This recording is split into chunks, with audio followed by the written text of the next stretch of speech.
ಶುಭ ಸಂಜೆ ಸ್ನೇಹಿತರೆ. ಜಗತ್ತಿನಲ್ಲಿ ಮತ್ತು ದೇಶದಲ್ಲಿ ಏನು ನಡೆಯುತ್ತಿದೆ ನಿಮಗೂ ಗೊತ್ತೇ ಇದೆ. ಅದನ್ನೇನು ನಾನು ಹೇಳಬೇಕಾಗಿಲ್ಲ.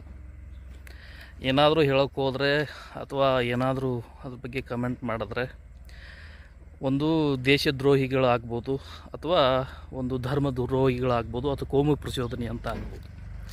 ನಿಮ್ಗೆ ಎಷ್ಟು ಗೊತ್ತಿದೆ ಅಷ್ಟು ನನಗೂ ಗೊತ್ತಿದೆ. ಅಂದರೆ ನೀವೇನು ಅಂದ್ಕೊಂಡಿದ್ದೀರಿ ಮನಸ್ಸಲ್ಲಿ, ನಾನು ಅಂದ್ಕೊಂಡಿದ್ದೀನಿ, ನನಗೂ ಗೊತ್ತಿದೆ. ಹೀಗಾಗಿ ನೋ ಕಮೆಂಟ್ಸ್. ನಿಮಗೆ ಗೊತ್ತಿದ್ದರೆ ಸಾಕು ಜಗತ್ತಿನಲ್ಲಿ ಏನು ನಡೀತಾ ಇದೆ ಅಂತ.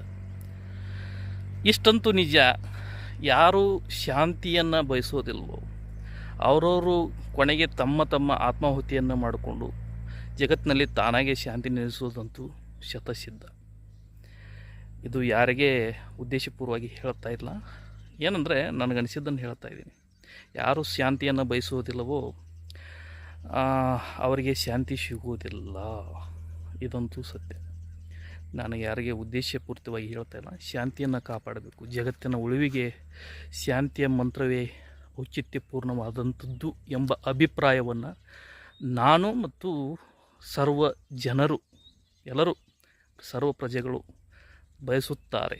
ಶಾಂತಿಪ್ರಿಯರು ನಾವು ಕನ್ನಡಿಗರು ಮತ್ತು ಭಾರತೀಯರ ಎಂಬ ಹೆಮ್ಮೆ ನಮ್ಮಲ್ಲಿ ಯಾವಾಗಲೂ ಇರಲಿ. ದೇಶ ಪ್ರೇಮಕ್ಕೆ ಕೊರತೆ ನಮ್ಮಲ್ಲಿಲ್ಲ. ಎಲ್ಲರಿಗೂ ಒಳ್ಳೆಯದಾಗಲಿ. ಓಕೆ, ಶುಭ ಸಂಜೆ.